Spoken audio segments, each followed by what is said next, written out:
जय हिंद दोस्तों, मैं साहेब आलम, मैं एक स्टूडेंट हूँ। फ्रेंड्स, अपना निर्णय खुद ले। क्यों? क्योंकि अगर आप अपना निर्णय खुद नहीं लीजिएगा तो आपको अपना जीवन को ज़िंदगी भर खुद को कोसना पड़ेगा कि मैंने अपना निर्णय खुद क्यों नहीं लिया। दोस्त, मैं आपको बता देना चाहता हूँ, आपका सबसे बड़ा दोस्त जो है ना, वो आपका दिल है। वह आपके लिए केवल और केवल आपके लिए धड़कता है। क्यों? क्योंकि आप अपना सफ़र प्राप्त कर सकें, मंजिल प्राप्त कर सकें। दोस्त, अगर आप अपना रास्ता खुद चुनते हैं, उस पर चलने का मज़ा ही कुछ और है। दोस्त, आप अपना विकल्प चुनिए कि मुझे ये करना है। मेरा एम है कि मैं एक पुलिस ऑफिसर बनूंगा, मैं डीएम बनूंगा, मैं एक सीएम, पीएम वगैरह वगैरह बड़ा बिजनेसमैन वो सब बनूंगा। उसके लिए आपको एक चुनना पड़ेगा उनमें से कि मैं इस रास्ते को चुनता हूँ। उस रास्ते पे चलने में कितना कठिनाई है, कितना क्या है, आप उसको ज़रा गौर से देखिए और उस पर चलना शुरू कीजिए। सोचिए मत, सोचने का वक्त बहुत कम है और सिर्फ चलने का है और गौर करने का वक्त है। दोस्त, आप अपने जीवन में अगर सफल होना चाहते हैं तो आप अपना निर्णय खुद लीजिए और आगे बढ़िए। फ्रेंड्स, मैं आपको बताना चाहता हूँ चॉइस थ्योरी यानी कि विकल्प सिद्धांत क्या होता है।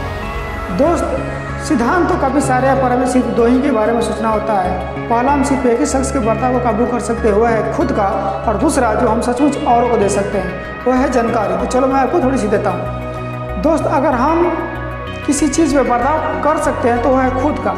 अगर आप अपने आप पर जितना बर्ताव काबू कर सकते हैं उतना किसी पे काबू नहीं कर सकते हैं। बताता हूँ आपको। दोस्त, मानते हैं आपका किसी से या आपने जिस रास्ते को चुना है उस रास्ते पर चलने में कठिनाई आ रही है, ठीक। अब उस कठिनाई से हम जूझे कि नहीं, हमको बहुत परेशानी हो रहा है, मुझे चला नहीं जा रहा है उस रास्ते पे। उसका जो बर्ताव है उस पर मैंने काबू अगर पा लिया तो मैं उस मंजिल को प्राप्त कर सकता हूँ। ये हमारा बर्ताव और उस पर हमने काबू पा लिया।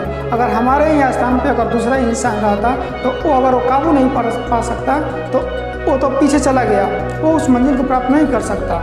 दोस्त, अगर समझाने के बावजूद भी वो इंसान अगर नहीं मानता तो वो अपने आप पर काबू नहीं कर सकता है। इसलिए आप अपने आप पर जितना काबू पा सकते हैं उतना आप पे कोई काबू नहीं कर सकता है। दोस्त, अपना मंजिल खुद चुनिए, किसी से राय मत लीजिए। जो आपको अच्छा लगे, जो इच्छा जिस फील्ड में जाने का मन करे वहीं आप चुनिए और उसमें आगे बढ़िए। किसी की बात सुनने के यहाँ पे वक्त ही नहीं है, सिर्फ हमें करना है तो करना है। दोस्त, जानकारी की बात रहा तो जानकारी आप लोग उस रास्ते पर चलिए, उस रास्ते के बारे में जानिए कि हमें क्या क्या जानकारी है और उस जानकारी को आप इकट्ठा कीजिए। उस जानकारी का आप बहुत बड़ा इस्तेमाल कर सकते हैं किसी और को देने में। जो इंसान आगे जाता है, आगे बढ़ता है, तो उसको पता होता है कि क्या क्या हमें परेशानियाँ आती है ज़िंदगी में आगे बढ़ने के लिए।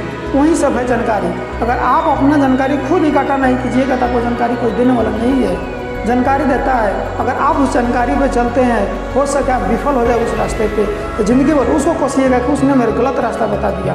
लेकिन अगर आप अपना खुद चुनते हैं तो आपको गर्व होगा। अगर विफल भी होइएगा तो आपने खुद चुना था और फिर भी एक बार और चुनिएगा, उस पर आगे बढ़िएगा। हिम्मत बनाए रखिए दोस्त, अपने आप को आगे बढ़िए और अपना विकल्प खुद चुनिए। किसी और को उसमें टांगना मत दीजिए और किसी का बात मत सुनिए, सिर्फ आप अपना आगे बढ़ते रहिए। जय हिंद, मिलते हैं अगले वीडियो में।